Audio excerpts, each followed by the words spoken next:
All right, let's dive into a really fascinating business puzzle. You've got this story of explosive growth, but also, these hidden problems, and then a super bold plan to fix it all.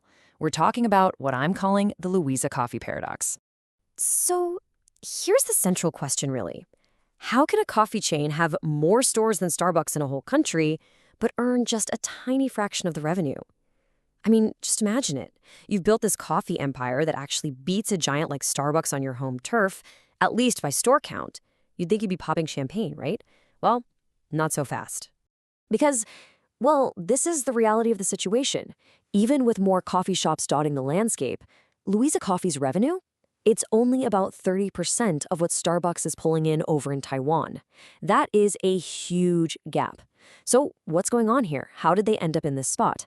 To really get to the bottom of the problem, we've got to go back and understand their incredible rise to the top. So, we're going to kick things off right at the beginning. This is a classic David versus Goliath story, the origin of how this small local shop decided to take on a global giant.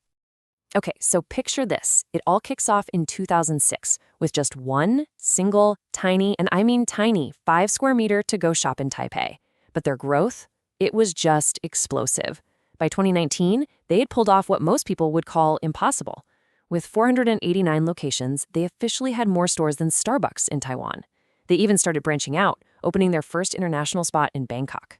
It was a seriously stunning achievement, and it was all built on a very, very specific idea. And this quote really says it all. Small is a differentiator. This was their early strategy, and it's the core idea that fueled their entire rise. See, instead of trying to copy the big guys, Louisa just embraced being small. They basically turned what everyone else saw as a weakness into their greatest strength. So what did that winning formula actually look like? Well, first off, their stores were tiny and super efficient. But the really crucial part, they didn't even try to go after the same customers as Starbucks. While their competitors were targeting the whole let's sit and relax leisure crowd, Louisa did something different. They set up shop near universities and schools, targeting students directly. It was a brilliant niche strategy, really. It let them grow like crazy without ever having to go head-to-head with the giants. But, and this is a big but, this winning formula came with a hidden cost.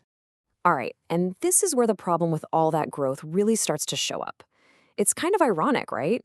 The very strategy that made them so successful was also creating this massive operational headache, a real drag on their profits. Okay, get this. To keep their customers happy, Louise's menu just exploded. We're talking 87 different food items, plus 54 different drink options. Think about that. You could get wraps, paninis, bagels, rice burgers, French toast. The list goes on and on. And while that variety sounds great for a customer, it was causing absolute chaos behind the counter. And all that complexity created 4 huge problems. So problem number 1, service was slow. Because everything was made fresh, by hand, it just took forever. Problem 2, order mistakes. With a menu that big, things were bound to get mixed up. Then you have problem number 3, their main customers, students, would buy one coffee and then just camp out for hours, which meant really low table turnover. You're not getting new customers in the door. And, all of this just feeds right back into the core issue, that massive 70% revenue gap with Starbucks.